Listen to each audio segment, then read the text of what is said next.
Okay, let's just jump right in. $15.24 billion.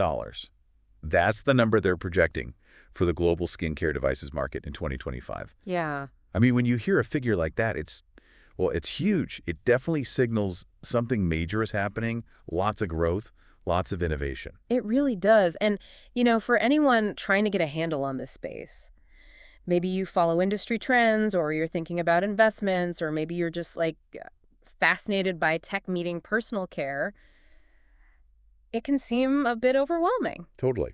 It's a lot to sift through. So think of this as us doing the sifting for you. We've really gone deep into a comprehensive market report. The kind with all the data, the projections. Exactly. To pull out the really key stuff, the main insights. Our mission today, it's pretty simple, really. We want to boil down all that info about where the skincare device market is now Yeah. and where it's heading. Highlighting what's driving it, where the opportunities are popping up, without getting lost in, every single detail. Right. Keep it focused. So the source is this big global market report. Gives us that wide view, backed by data, looking ahead quite a few years. Let's start with that big number again, the 15.24 billion for 2025, because that's really just the starting line, isn't it? It absolutely is. And what's really striking is the growth they're expecting. So that 15 billion-ish figure, it's predicted to climb all the way to 41.095 billion. Let's call it 41.1 billion US dollars. Wow. By 2033. And that works out to a compound annual growth rate, a CAGR of 13.2%. 15.2%. I know. Every year on average. That's really fast growth, not just a slow climb. Yeah, it really speaks to the momentum in this market. And just for context, the report uses 2024 as the base year, looking back to 2021 for historical stuff, and then forecasting out to 2033. Precisely. So, okay, what's actually pushing this growth? The report points to a few key things. First, and this is quite serious from a health angle, is the rising number of cases of skin cancer and other skin conditions. That makes sense. I mean, as people become more aware of the risks, especially UV damage and things. Yeah. Exactly. The need for better diagnosis, better treatment tech just goes up. Right. What else? Second thing is we're seeing more dermatology clinics, more medical spas opening up, just greater access. Ah, okay. So it's easier for people to actually get these treatments or use these devices. That would definitely fuel demand. Definitely. And then there's the aesthetic side. A growing interest, generally, in, looking good, maintaining appearance. People are actively seeking out solutions. The desire to look your best. That's always a powerful driver in consumer markets, isn't it? For sure.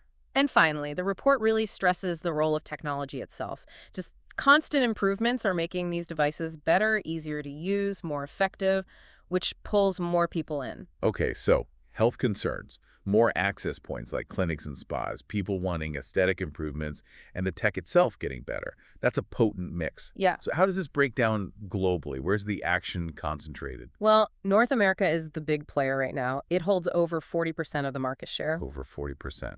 Yeah. In 2025, that's projected to be about 5.64 billion US dollars and still growing at a solid clip, 11.6% CAGR through 2033. Okay, dominant share. What's fueling it specifically? It seems to be a mix. High adoption of non-surgical stuff, lasers, maybe injectables feeding into the ecosystem, lots of established clinics and med spas. All right. Plus, relatively high disposable incomes and, interestingly, a big influence from social media on beauty trends. Social media's impact again, even on medical-ish devices. Yeah. And within North America. The U.S. is the giant, obviously. Around 4.45 billion projected for 2025. Canada's about 677 million. Mexico around 513 million. All growing nicely. CAGRs between 11 and 12.5% roughly. Got it. Okay, so North America leads. What about Europe? Where do they stand? Europe's number 2, holding over 30% of the market. That translates to about $4.42 billion in 2025 and growing slightly faster than North America, actually. 12.2% CAGR. Still very significant. And the drivers in Europe? Different focus, maybe. The report really highlights the aging population there. So a big demand for anti-aging treatments is a major factor. Ah, demographic shifts playing a big role. Exactly. And you see strong markets in the UK, Germany, France, Italy, Russia, Spain. They all have pretty healthy growth rates. The UK, for instance, is looking at 13% CAGR, Germany 12.4%. Okay, makes sense. Now let's swing over to Asia Pacific, or APAC, often a high-growth area. And it is here, too. APAC holds around 23% of the market currently, so about $3.66 billion in 2025. But here's the kicker. The CAGR is projected at 16.1%. 16.1. Wow, that's the highest we've seen so far. Yep, the fastest growing region by a fair bit. What's behind that surge in APAC? Couple of things mentioned. One, like we saw elsewhere, more clinics and med spas are opening up. Two, a growing middle class with, more money to spend and a real desire for these kinds of quality treatments. Right, rising incomes meet increased availability. Pretty much. And the big markets there, China, Japan, South Korea, India, all showing really strong growth. India's projected CAGR is actually 18%. 18%. That's incredible. Really shows a market taking off. Okay, what about South America? South America is smaller, just over 5% share, market size around 579 million in 2025, but still growing quite fast, 13.9% CAGR. Still double-digit growth. What's the story there? Here, the report points again to social media. Beauty influencers, trends, having a really strong impact on what consumers want and buy. Brazil's the biggest market, then Argentina, Colombia, Peru, Chile, all growing around that 14% mark. The influencer effect is truly global, it seems. Okay, Middle East. Middle East is around 2% of the market, about $610 million in 2025, and a strong CAGR of 14.6%. Interesting. What drives demand there? Specific needs? Yeah, the climate is a factor. Hot, dry conditions lead to specific skin concerns like sun damage, hyperpigmentation, so demand for treatments. And the report also mentions medical tourism playing a role. People traveling for treatments. Seems so. Key countries are Saudi Arabia, Qatar, Egypt, the UAE. The UAE actually has one of the highest KGRs in the region at 15.1%. Okay. And finally, Africa. Africa holds the smallest share, about 1%. That's around $335 million in 2025. But still, a respectable CAGR of 13.5%. Even starting smaller, that's solid growth potential. What's helping there? Things like government initiatives, more foreign investment in healthcare and beauty sectors, and also e-commerce growth is making devices, especially maybe at-home ones, easier to get. South Africa and Nigeria are the main markets mentioned. Right, so growth everywhere, really just different speeds, different reasons. Now, the report digs into the types of devices too, right? Yeah. What are the main categories? It does. And interestingly, diagnostic devices come out as the fastest growing segment overall. Diagnostic. So the tools used to figure out what's wrong with the skin. Why are they growing so fast? Well, think about the rise in skin conditions we mentioned, acne, eczema, pigmentation, but also, critically, melanoma. Early and accurate diagnosis is just so important. Especially for things like skin cancer. Yeah, exactly. The WHO has flagged rising melanoma rates globally. And this is where AI-powered diagnostic tools are really making waves. They promise higher accuracy in spotting cancer, other issues, things the naked eye might miss. That's huge. Better diagnostics leading to better outcomes, hopefully. What about the devices actually used for treatment? Treatment devices are also a really strong, fast-growing segment. There's a clear shift happening. Consumers increasingly prefer non-surgical options. Right, fixing wrinkles, scars, sagging skin, but without going under the knife if possible. Precisely. So things like laser resurfacing, microdermabrasion, RF or radiofrequency skin tightening, LED therapy, they're all gaining a lot of traction. Why the preference? Quicker recovery, lower risk. Both, generally. Shorter downtime, perceived lower risks compared to surgery. And especially laser-based anti-aging stuff, the demand for that is just surging globally. Okay, so people want results, but with less hassle and risk. Makes sense. Now, how are these devices actually used? What are the big application areas? The biggest slice of the market, application-wise, is disease diagnosis and treatment. Connecting back to the diagnostics and the health concerns. Exactly. Driven largely by the prevalence of skin cancer, both melanoma and non-melanoma types, often linked to UV exposure, as we said. So the tools like dermatoscopes, AI imaging, lasers for removal, they all fall into this big category. Right. And things like mole mapping tech, using AI for analysis, they're really contributing to earlier detection and hopefully better survival rates for melanoma. That's technology making a real difference. Yeah. Okay, besides disease treatment, are any other applications growing particularly fast? Yes, skin rejuvenation is expanding rapidly. This covers things like treating acne, sun damage, wrinkles, the more cosmetic-focused concerns. And this ties back to that preference for non-invasive treatments again. Absolutely. It's driving growth in this area. The popular treatments we mentioned, laser resurfacing, microdermabrasion, RF tightening, LED therapy, they're all heavily used for rejuvenation. Can you give examples of specific device types there? Sure. Things like CO2 fractional lasers, IPL or intense pulse light devices, microneedling RF devices, that kind of tech. Okay, a whole arsenal of tools for rejuvenation without major surgery.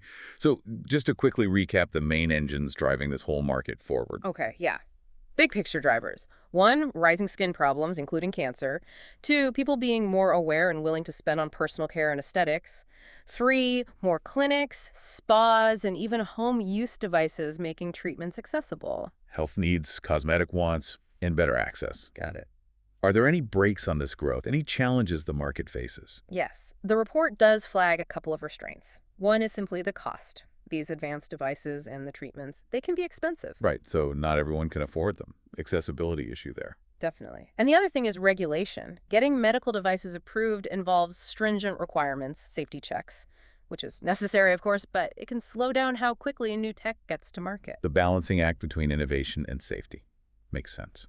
Okay, looking ahead, what are the key trends shaping the future of this market? Well, that demand for non-invasive and minimally invasive procedures, that's not going away. It's a core trend. Consumers have spoken on that one. Seems like it.